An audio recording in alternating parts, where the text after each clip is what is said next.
नाथ बोधमयया भावोनिया पूजिजे किंवा यासची शारदा म्हणून या विद्यात्मिका भाविजे शुद्धानंद विलास यासची गुरु हे नाम ही ठेविजे ते मद्दैवत हृत्सरोज भुवनी सर्वात्मका ध्यायिजे अलंकापुरी रम्य सिंहासनस्थं पदांभोज तेजस्फुरद्दिक्प्रदेशं विधीन्द्रादिदेवैः सदा स्तूयमानं समाधिस्थमूर्तिं भजे ज्ञानदेवं. जय हरी. माझ्या शोधपत्राचा विषय आहे पैठणच्या शुद्धीपत्राचा चिकित्सक अभ्यास. विषयाची पार्श्वभूमी सगळ्यांना माहिती आहे, तरीही अत्यंत संक्षेपाने सांगायची जर झाली, ज्ञानेश्वर महाराजांचे वडील विठ्ठलपंत गृहस्थाश्रमातून संन्यासाश्रम स्वीकारतात. आरूढ पतित आणि ज्ञानेश्वर इत्यादी संन्याशाची मुलं या संन्याशाची पोरं म्हणून ते भावंड अनन्वित छळ सहन करतात. त्यांना वाळीत टाकलं जातं. आळंदीपासून दूर असलेल्या सिद्धबेटात ते वास्तव्य करतात. संत नामदेव महाराजांनी याचं वर्णन विस्तृत स्वरूपात केलेलं आहे. आणि त्यानंतर जेव्हा ते मोठे होतात, त्यांची मुंज करण्याची, उपनयन करण्याची वेळ येते, त्यावेळेस ते विप्रमंडळींकडे जातात. तिथून पुढे त्यांना जे शुद्धीपत्र दिलं जातं त्याच्याविषयी आपण बोलणार आहोत. मेळविले द्विज केली ब्रह्मसभा क्षमा अपराधा करादीना निबंधी निर्णय पाहती धर्मशास्त्री तुम्ही अतिश्रौती परायण सांगाल ते मान्य म्हणती सहा जण शुची हे करणे पतितासी. धर्मनिर्णयाप्रमाणे विठ्ठलपंतांना देहांत प्रायश्चित्त सांगितलं जातं. पाहतील ग्रंथसभा श्रेष्ठ महाजन वैदिक शास्त्रज्ञ पुण्यश्लोक देहांत प्रायश्चित्त असे या बोलिले विचारूनी भले हित करा. आई वडिलांना देहांत प्रायश्चित्त सांगितलं जातं. नामदेव महाराजांच्या चरित्रानुसार आपण बघतो आहोत. निवृत्ती म्हणती आम्हा कवण गती सांगावे श्रीमंती विचारुनी. आम्हाला कुठली गती आहे निवृत्ती महाराज विचारण करतात. त्यानंतर म्हणती सकळ द्विज जावे प्रतिष्ठाना म्हणजे पैठणला तेथून पत्र आणा ते वंद्य करू. तिथून तुम्ही पत्र आणा. ते पैठणला जातात. ब्रह्मवृंदांना पत्र देतात. देऊनी या पत्र निघाली सत्वर म्हणजे तिथे नदीकाठी करूनी नमस्कार सकळांशी. अशा प्रकारे ते पत्र त्यांना दिल्यानंतर ब्रह्मसभा त्यांना सांगते की तुम्ही विठ्ठल भक्ती करावी. तुम्हाला मुंज वगैरे या गोष्टी करता येणार नाहीत. केली ब्रह्मसभा बैसले वरिष्ठ होते तैसे स्पष्ट निवेदिले. पत्र वाचून या सकळा झाले श्रुत संन्याशाचे पुत्र कळू आले. नाही प्रायश्चित्त उभयता कुळभ्रष्ट बोली येले श्रेष्ठ पूर्वापर. एक उपाय असे शास्त्रमते अनन्य भक्तीचे अनुसरावे. भक्ती करण्यासाठी त्यांना सांगितलं जातं. त्यानंतर अवघे द्विजवर त्यानंतर बरेच पराक्रम घडतात. पराक्रमाचा भाग झाल्यानंतर त्यांना पत्र दिलं जातं. त्याच्या अगोदर ईश्वराची भक्ती करण्यासाठी सांगितलं जातं. तर ते पत्र नामदेव महाराजांनी लिहिलेलं आहे. मिळोनी समस्त सोडियेले शास्त्र विचारोनी पत्र लिहियेले हे परलोकीचे तारुदेवत्रय कोणी प्रायश्चित्त काय द्यावे कोणी लिहोनिया पत्र दिधले तया हाती समस्तासी निवृत्ती नमस्कारिले. म्हणजे नामदेव महाराजांप्रमाणे त्यांना पत्र दिलेलं आहे. ते हे पत्र भिंगारकर जे आहेत त्यांनी त्यांच्या पुस्तकामध्ये प्रकाशित केलेला आहे. त्यात उल्लेख त्यांनी केलेला आहे की हे पैठणचे जे वंशज आहेत त्यांच्याकडे हे पत्र आहे. त्यांनी जशास तसं ते लिप्यंतरित केलेलं आहे. मला असं वाटतं ते अगोदरच त्यातील छंद वगैरे नमूद केलेले असावेत. तर त्याचा काहीसा शुद्धपाठ आणि चरित्राचा विचार. हे शुद्धपत्र त्या काळी दिलेलं जर असेल तर हे माऊलींचं आद्य चरित्र आपल्याला म्हणता येईल. याच्यात जे वर्णन केलेलं आहे ते संपूर्ण माऊलींचा जो चरित्रक्रम आहे तो आपल्याला पाहता येईल. शुद्धीपत्र संस्कृतमध्ये आहे. गद्य पद्यात्मक त्याची रचना आहे. प्रथमतः प्रास्ताविक भाग आहे. Next slide. विविध छंदांमध्ये ते शुद्धीपत्र लिहिलेलं आहे. त्यामध्ये शार्दूल विक्रीडित, मंदाक्रांता, शालिनी, वंशस्थ, आर्या, उपजाती, शिखरिणी, वसंत तिलक आणि अनुष्टुप एवढे छंद आहेत. त्याचा मराठी आता इथे तुम्हाला दिसत असेल तर तुम्ही बघा, शुद्धीपत्र मी वाचेल, मराठी अर्थ सांगतो. तंतोतंत चरित्र आहे, काही गोष्टी पाठभेदाच्या आहेत. शुद्धीपत्र हस्तलिखित आपल्याला मिळत नसल्यामुळे बराच आम्ही प्रयत्न केला, ते काही आम्हाला मिळालं नाही. पण उपलब्ध जे प्रकाशित शुद्धीपत्र आहे त्याचा नेमका काय अर्थ आहे याचा प्रयत्न इथे केलेला आहे. आणि इतरत्र जो पाठभेद आढळतो, म्हणजे पांगारकर यांनी हेच शुद्धीपत्र तिथे प्रकाशित केलं असं म्हटलं जरी असलं तरी श्लोकांमध्ये काही पाठभेद मिळतो. तसेच निवृत्ती महाराज वक्ते यांच्याही ग्रंथात ते आहे, तिथेही काही पाठभेद मिळतो. गद्यभाग आहे. स्वस्ती श्रीमत सकल भूमंडल मंडनी भूताः अखंड प्रचंड वैतंडिक वेतंड गंडस्थल खंडनैक हरयः गिरयः अखिल तत्व प्रकाशक सूक्ति रत्नानां तरयो अशेष शस्त्र जलधेः नाना निवृदलंकरण मणयः निखिल विद्वांसः शृणुध्वम्. निखिल विद्वांसः शृणुध्वम्. संपूर्ण विद्वज्जन तुम्ही ऐका. ही त्यांची मागची सगळी विशेषण आहेत. तुम्ही असे थोर आहात. एताम प्रणति परंपरोपेताम प्रतिष्ठान मधितिष्ठताम सर्व भू सुपर्वणाम अस्माकम अभ्यर्थनाम. आमची विनंती तुम्ही ऐका. हे जे विद्वत मंडळ होतं ते उपस्थित विद्वज्जनांना ऐकण्यासाठी विनंती करतात. यत् अद्भुततमं उद्भूतम इह प्रत्यक्षम अपक्षपातम अनुभूतम तदेवं देववेद साक्षिकम स्वाक्षिकलितम पुरतः शुभवतां भवतां प्रकाशयामः. तुमच्या सगळ्यांसमोर ते आम्ही प्रकट करत आहोत जे आम्ही आमच्या डोळ्यांनी प्रत्यक्ष पाहिलेलं आहे. प्रत्यक्ष प्रमाणाला महत्त्व आहे. स्वाक्षिकलितम याचा अर्थ मी सांगत नाही, मला 26 श्लोक वाचायचे. पुढे ती जी अद्भुत घटना घडली आणि ते माऊलींचं जे वर्णन आहे ते सगळं वर्णन पुढे लिहितात. जे काही आम्ही बघितलंय प्रत्यक्ष ते सगळं लिहितात. यामध्ये पहिल्या श्लोकामध्ये विठ्ठलपंतांचं वर्णन आहे. आपे शार्दूल विक्रीडित छंदात आहे.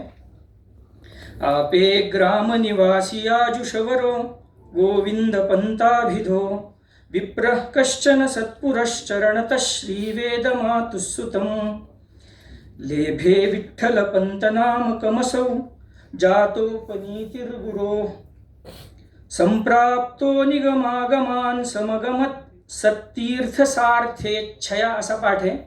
सत्तीर्थ यात्रेच्छया हाच त्याचा अर्थ आहे.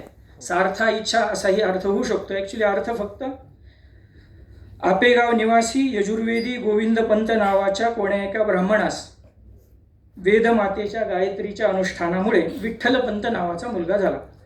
याची भाषा जी आहे सूत्ररूप भाषा आहे. याच्यात विस्तृत वर्णन जे आहे पुढील ग्रंथात आपल्याला बघायला मिळतं. अल्पाक्षरत्व आहे पण बहुअर्थ बोधकत्व आहे. उपनयन संस्कार त्यांचा झाला. गुरूंकडे ते गेले, निगमागमांचे ज्ञान संपादित केले आणि तीर्थयात्रेला गेले. एवढं वर्णन पहिल्या श्लोकामध्ये संपलं. आलंदीति प्रथित निगमे भव्य दिव्य प्रसंगात सिद्धोपंतद्विजनि तनुजां रुक्मिणीं प्राप्य पत्नीं षड्भिर्वर्षैस्तनयमनया नैव लब्धा प्रसुप्तां एनां हित्वा निशिनिशितया प्रापकाशीं विरक्त्या. आळंदीला गेले ते तीर्थयात्रेच्या निमित्ताने, दैवाच्या भाग्याने. सिद्धोपंत यांची जी मुलगी आहे, आता इथे नितनुजा हा पाठ मला लागत नाही आहे. त्याचा अर्थ एवढाच आहे की स्वतःची जी मुलगी आहे तिला, कोणाला, रुक्मिणीला त्यांनी पत्नी म्हणून प्राप्त केलं. 6 वर्षानंतर पुत्र प्राप्त झाला नाही म्हणून असं नाही म्हणता येणार. पुत्र प्राप्त झाला नाही, संसाराप्रती त्यांना वैराग्य प्राप्त झालं आणि ते काशीला विरक्त होऊन काशीला गेले. 6 वर्षपर्यंत त्यांना मुलगा झाला नाही असं याच्यात नमूद केलं. षड्भिर्वर्षैहि तनयमनया नैव लब्धा. त्यांना मुलगा प्राप्त झाला नाही आणि विरक्त्या, संसाराप्रती विरक्ती त्यांना उत्पन्न झाली. आणि बाकीच्या चरित्रात उल्लेख केलेला आहे, त्यांनी परवानगी घेतली. इथे परवानगी घेतली म्हणा किंवा नाही म्हणा, ते काशीला गेले. पुढे रामानन्दाल्लब्धसन्न्यासदीक्षं तत्र श्रुत्वा हन्तकान्तं नितान्तं शान्तस्वान्ता सेवमाना विमाना स्वर्णाश्वत्थं साथनाथस्य दैवात्. रुक्मिणींनी पुरुषित भर्तृका व्रत हे जे आहे त्याचा अवलंब केला, हे माहिती आहे आपल्याला. त्यांनी 1.25 लक्ष प्रदक्षिणा आपण म्हणतो, सुवर्ण पिंपळ जो आळंदीमध्ये आहे मंदिराच्या समोर, तिथे त्यांनी त्याला प्रदक्षिणा घालण्याचं एक व्रत अवलंबिलं. आणि त्यांना असं कळालं की पतीने रामानंदाकडून संन्यास दीक्षा घेतलेली आहे. मोठ्या कष्टाने ते त्यांनी सहन केलं आणि ते व्रत त्यांनी अवलंबिलं. सुवर्ण पिंपळाची सेवा त्यांनी केली. हे 3ऱ्या श्लोकातलं वर्णन आहे. पुढे तत्रैवाप्तं दैशिकं संप्रणम्यै तस्मात् पुत्राशीर्वचः प्राप्य खिन्ना श्रुत्वा वृत्तं दत्तचित्तेन तेन नीता भीता प्रत्यधैर्यापकाशी. त्यानंतर कालांतराने विठ्ठलपंतांना संन्यास दीक्षा ज्यांनी दिली ते रामानंद, ते तिथे आळंदीत प्राप्त झाले दैवयोगाने. रुक्मिणीने त्यांना प्रणाम केला. नमस्कार केल्यानंतर त्यांनी तिला पुत्रवती भव, पुत्राशीर्वाद दिला. 2 मिनिट. पुत्राशीर्वाद दिला आणि अभयदान प्रदान केलं आणि ते काशीला तिला घेऊन गेले असं वर्णन याच्यात आहे. पुढील श्लोकामध्ये आता हे जे वर्णन आहे त्यांनी सांगितल्याप्रमाणे, 1 मिनिट. रामानंद आले, विठ्ठलपंतांना ते रागवले की तू हे जे केलेलं आहेस ते चुकीचं आहे. त्याचं वर्णन त्या पुढच्या श्लोकात आहे. त्याच्यानंतर त्यांनी घृतकुंभ संभव नावाचा एक विधी आहे.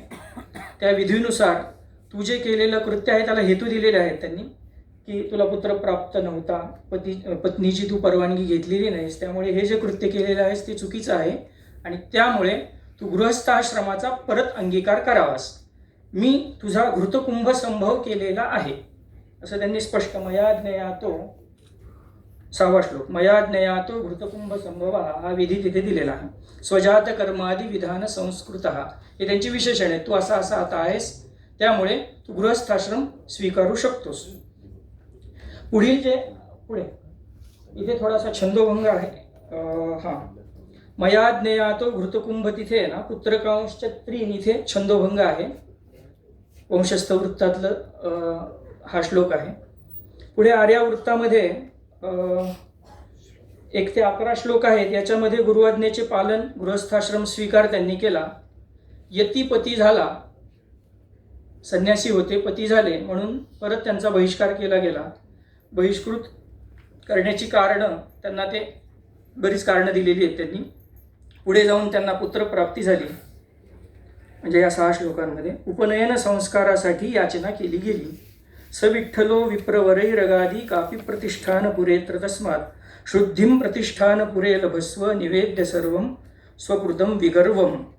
तिथल्या आळंदीतल्या ब्राह्मणांनी त्यांना सांगितलं की तुम्ही गर्वविरहित होऊन पैठणीमध्ये जावं आणि तिथे त्यांना स्ववृत्तांत जे काही घडलंय ते सांगावं आणि ते सांगून तिथे तुम्ही शुद्धीपत्र प्राप्त करावं.